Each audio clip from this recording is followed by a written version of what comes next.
de renvoyer la balle pour seconde analyse ou pour le lobe frontal. Le lobe frontal fait comme moi, mais je te l'ai déjà dit tout à l'heure que j'ai comme un peu réfléchi. Il leur pitch au striatum. Le striatum est activé par l'amygdale cérébrale, leur pitch. Ça, c'est le doute. La page blanche, là. Oui. Jamais là. J'appelle ça le blender. Si tu ne sais pas que c'est un blender, tu ne peux pas tirer à plat. Tu ne peux pas arrêter de mettre ton stock là-dedans. La seule façon de tirer le blender, tu forces le fait d'écrire quelque chose. Tu empêches la surévaluation. Fait que tu diminues la complexification de tes idées, puis tu vas straight, simple, juste pour écrire quelque chose le plus safe et le plus clair possible. Ça, c'est la façon de casser la boucle frontostriatale, le doute. Le doute donne l'illusion que si tu y réfléchis encore bien, tu vas trouver des nouvelles réponses. Mais dans le doute, il y a des nouvelles... Ça réfléchit, là. Là, vous réfléchissez sans arrêt. Fait qu'il y a du nouveau stock qui rentre dans la boucle. Il y a des nouvelles idées. Fait que ça alimente, là, en épaisseur. Fait que ton doute augmente. Ça, ce qui fait spinner la toupie, ça, c'est l'amygdale cérébrale. C'est l'anxiété. C'est le rat, ça, qui fait spinner cette affaire-là.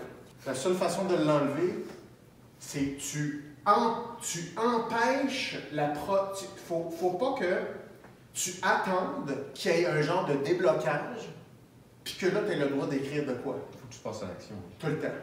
Ah, OK. Ça reste Si tu réfléchis, tu trouves des affaires, c'est pas du doute.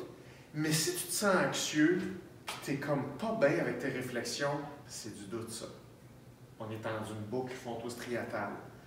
Tu la tasses en écrivant de quoi, en faisant abstraction de ça. C'est ce que le trouble obsessionnel compulsif n'est pas capable de faire. Ils sont pas capables de le faire.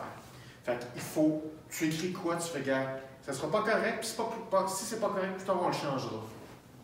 Tu t'achètes déjà la permission que c'est pas correct là.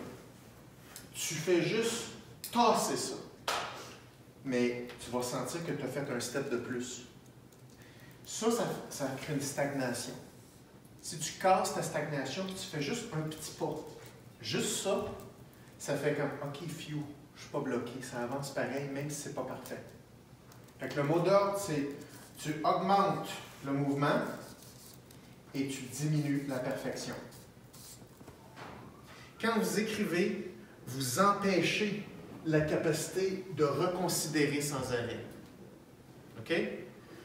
Moi, une des choses qui me rend le plus anxieux, qui m'a rendu le plus anxieux au cours des 10 dernières années et qui continue, c'est ma thèse de doctorat. C'est la fois la plus difficile que j'ai faite.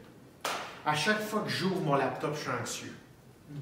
À chaque fois que j'ouvre mon laptop, j'ai le goût de le refermer parce que je peux le procrastiner. OK? Il faut que je déjoue la procrastination.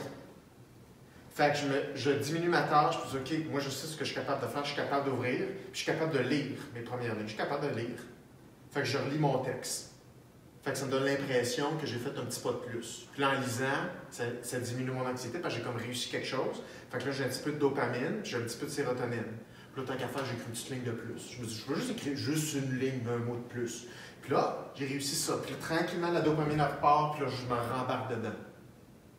Fait que l'art de progresser, c'est l'art de contre-attaquer tous les éléments qui vous font staller.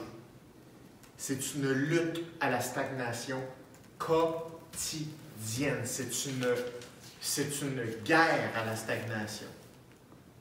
J'aime mieux écrire n'importe quoi pendant 10 pages, mais avoir fait quelque chose, qu'essayer de faire quelque chose parfaitement, puis d'avoir tourné en rond. On ne veut pas ça. Jamais. OK? Fait que vos buts, écrivez des petits buts ordinaires. Écrivez des choses que vous aimez.